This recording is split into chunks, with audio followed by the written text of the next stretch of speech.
better way to test yourself than getting in the ring and strapping them on and biting down on that mouthpiece and getting after it. Absolutely.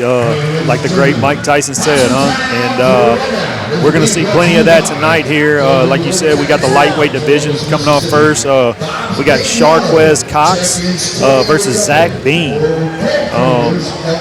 Sharquez coming out of Columbus, hometown, Columbus, Mississippi. Says he's been training his whole life. Fighting out a hood-connected gym. Maybe had to stop through there and get some rounds in there tomorrow. Maybe they're sparring. Get some sparring in. Sparring. He said the motivation for this event is to win this money.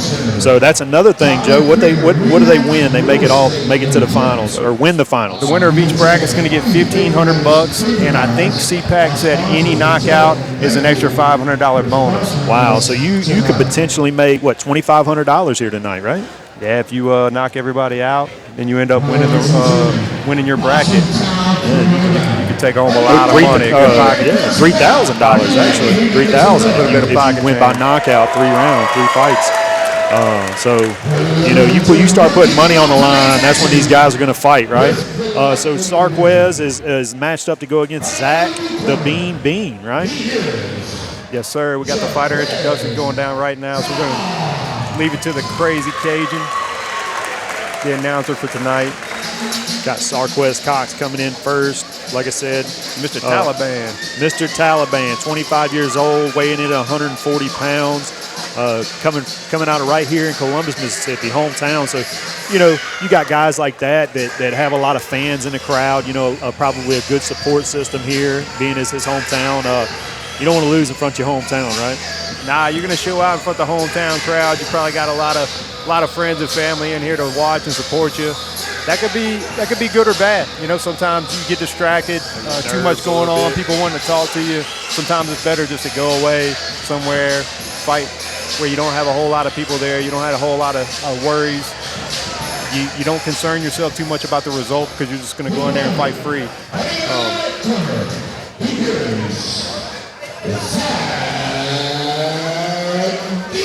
Zach Bean making the walk, weighed in at 165 pounds, nicknamed the Bean, 32 years old, has a little amateur boxing experience. Cutting table operator. Cutting table operator. Is that like a construction? Not real sure. He's not a real cut sure. man. Limited. He's a cut man. I will say that this year for his taxes, he filed single and head of household. So, so he's actually coming to the ring in red Chuck Taylors. And his motivation for competing in this event is also money, right? So he's trying to grab that $1,500. So we'll see what we got going on here. Both these guys got pretty good builds.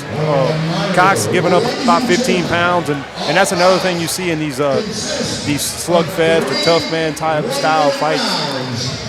Well, Bean's carrying a lot of muscle, around the chest area. Arms, you being a combat sports veteran, you kind of understand that lactic acid buildup. A lot of lactic acid build in oxygen there, to pump the muscles. And when they're working at such a high pace here, okay? So we're getting ready to kick this first fight off. I'm excited. It's going to be a good fight, good night of fights. All right, we got to start off. Both fights orthodox. Dean circling. They're going right after it, man. They're going right after it. Dean adjusting his headgear. Slip. That's a slip. So Dean slips down. Ref's going to have to jump in there early.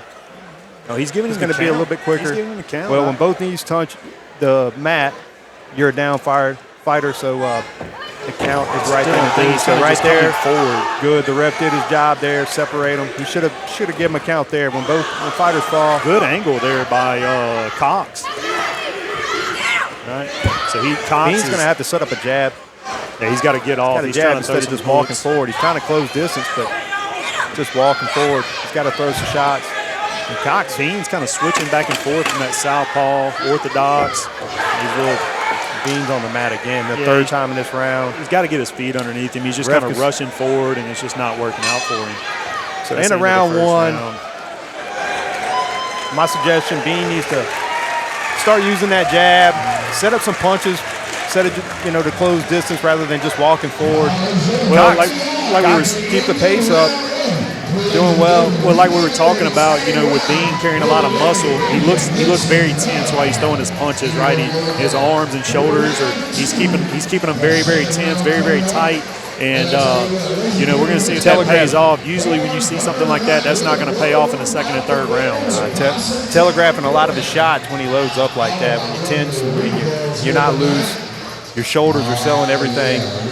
Cox is able to counter and throw a lot of heavy combos. The thing about these tough man competitions, though, one punch can change it, right? And he is a big, strong man. So we'll see if that one shot, if he can land it, maybe change the pace of this fight and get Cox backing up. Start of round 2. Coming forward. Cox in the blue corner. Bean in the red. Cox still teeing off on Bean here. Bean's kind of just zombie forward, right? Pretty good angle there by Cox. Yeah, Cox cut good angles in the first round, and that's kind of what you got to do with that guy that's coming straight forward, right? You gotta hit that angle and catch him when he's trying to adjust back and square back up. Good right hand off the break by Cox. Bean he doesn't look like he's very comfortable. Got his feet underneath him just yet. Got a decent chin. I just think he's off balance. He's hitting some good shots. He's not he don't have a bad chin. He's just a little off balance with his footwork, crossing his feet a lot. Yeah. Trying to be on his toes, but crossing his feet a lot. Cox has now switched to southpaw. I'd like to see Cox set his punches up a little bit better. Instead of winging shots from his waist, he's trying to overload a little bit too much, looking for that knockout. He needs to just set it up and let it come. Backs to orthodox now. So Bean looking a little fatigued here. Yeah, he looks tired. At the end of round 2. On his face. He's taking a lot of shots. Yeah, Cox is definitely the fresher fighter going into round 3. Well, I mean, you mentioned earlier in that second round about, Bean having a pretty good chin. And, we were already talking about, him carrying a lot of muscle. Another thing that would fatigue you is taking those shots, right? Absolutely.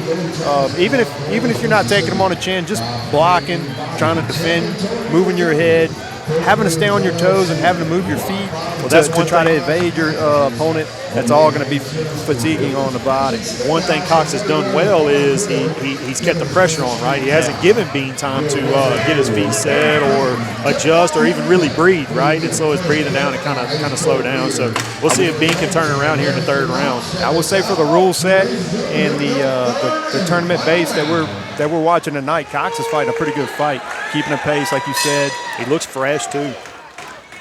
Good angle, making Bean miss there. He's kind of slowing down a little bit, maybe.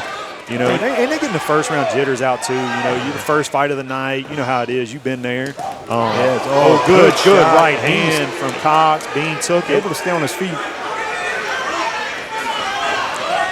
Bean with a good right hand of his own, though. Bean with a good right hand of his own. Now Cox is seeing it coming. With the pull, See if Cox keeps the pressure on. I think Cox is up 2 rounds right now. For sure. Sometimes it's not good to land that big shot. Now you see Cox is kind of loading up that right hand. He landed clean on Bean, didn't put him down, but now he's almost trying to telegraph it a little bit, like he's trying to set that shot up, huh? I think so. And Bean just holding his jab hand out there, and Cox runs into it there. Yeah, the final moments of the third round here by Cox, going back to that southpaw stance. All right, not a bad first fight to get us going here at Possum Town Throwdown. First fight, we're going to see what the judges think. What you think? I think you're going to see the blue corner, Sharquez Cox, Mr. Taliban moving on to the next round.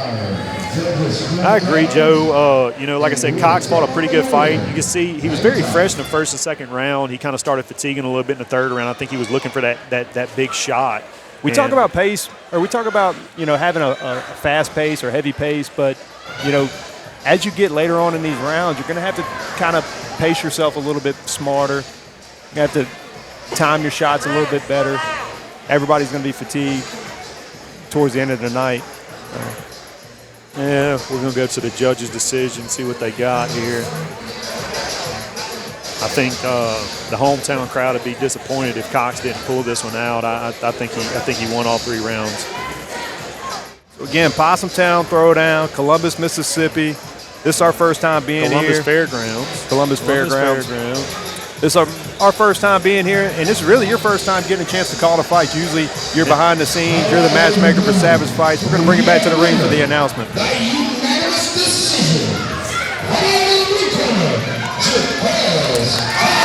Sharquez Cox announces the winner by unanimous decision there. Are you surprised, Joe? No, I think, like I said, I think Cox definitely controlled the first 2 rounds. A little closer in the 3rd round. You've seen Bean coming to life a little bit more, but Cox definitely was your winner here.